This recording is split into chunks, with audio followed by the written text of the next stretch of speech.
हाँ जी, AFM exempt करना है, करवा देंगे, क्या दिक्कत है उसमें।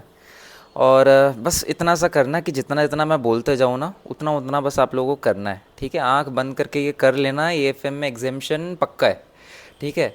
चलो वीडियो को स्टार्ट करने से पहले सबसे पहले तो तुम लोग सब्सक्राइब कर दो यार, बहुत बहुत मोटिवेशन मिलता है, ठीक है। तो चलो स्टार्ट करते हैं। अब यार एक बात तो तुम बिल्कुल ध्यान रख ही लो कि आईसीआई के जितने भी अपने पेपर्स है, तुमको सबसे जो पहली चीज़ है कंसेप्चुअल क्लैरिटी, उसका तो यूँ समझो कि ये बेस है, उसके बाद आगे की बातें शुरू होंगी। तो कंसेप्चुअल क्लैरिटी बिल्कुल ध्यान रखना, एएफएम में भी तुमको कंसेप्चुअल ही सारी चीज़ों को पढ़ना है। कोई भी फॉर्मूला है तो वो क्या कहना चाहता है आपको लॉजिक समझना है उसका, ठीक है। और जो क्वेश्चंस वगैरह भी है, क्वेश्चंस में भी आपको लॉजिकली समझते हुए चलना है, कंसेप्चुअली चीज़ों को समझना है, तभी नैया पार होगी, तभी आएगा एग्जामेशन। अब आपने कंसेप्चुअल क्लैरिटी ले ली ना, सेकंड चीज़ एक और सबसे जो इम्पोर्टेंट एएफएम में रहती है ना, वो मैं ये कहूँगा एक फार्मूला की कॉपी ज़रूर बना लेना। जितने भी सारे चैप्टर है, चैप्टर वाइज सारे फॉर्मूले वन वन टू थ्री ऐसे ऐसे करके सारे हर चैप्टर के आप लोगों को फॉर्मूले बनाने ही बनाने हैं।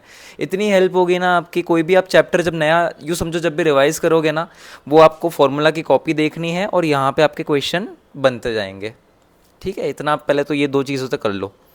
अब क्वेश्चंस कहाँ से करना है, क्योंकि AFM is all about practical practical practical practical 80%, है ना। तो एक बात बिल्कुल ऐसी गांठ बांध लेना कि भाई आईसीआई का जो स्टडी मैट है, सबसे पहले मुझे उसके क्वेश्चंस जो टेस्ट योर नॉलेज के जो क्वेश्चंस है वो करने हैं, और बिल्कुल समझो कि 3 बार 4 बार करने ही करना है। मज़ा आ जाएगा आप लोगों को, मतलब वो उतना ही अगर आप लोगों ने कर लिया ना तो उतने में भी एग्जामेशन आ सकता है।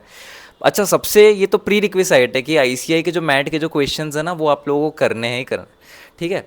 अभी फिर अगर आपके पास टाइम बचता है तो आप फिर जो भी पास्ट पेपर के जो क्वेश्चंस है उसको देख लो, या तो फिर अपने आरटीपी जो है अभी रिसेंट वाले जो भी आरटीपीज़ है एमटीपीज़ है उसको देख लो, ठीक है। अभी एक इसमें बाकी जो 20% जो रहता है, 80% तो प्रैक्टिकल है, जो बचा 20% वो है थ्योरी। थ्योरी आपको करनी ही करनी है, बहुत बहुत सिंपल सी थ्योरी आती है, ज़्यादा स्कोप भी नहीं रहता है उसमें मार्क्स वार्क्स कटने का, ठीक है। वो तुमको करनी ही है।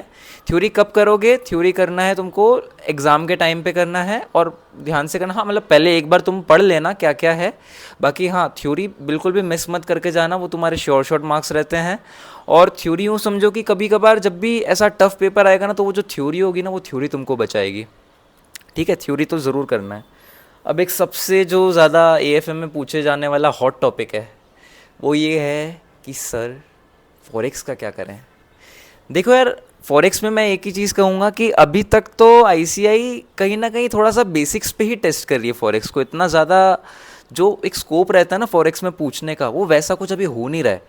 तो मैं ये कहूँगा कि तुम लोग कम से कम अपने बेसिक्स तो स्ट्रॉन्ग रखो, ठीक है। ज़्यादा डीप में भले मत जाओ पर बेसिक्स ज़रूर करके जाओ। क्या है कि कभी बेसिक से कुछ एमसीक्यूज़ वगैरह आ गए तो वो तुमसे बन जाएंगे, तुम छोड़ोगे ना बहुत रिग्रेट होगा।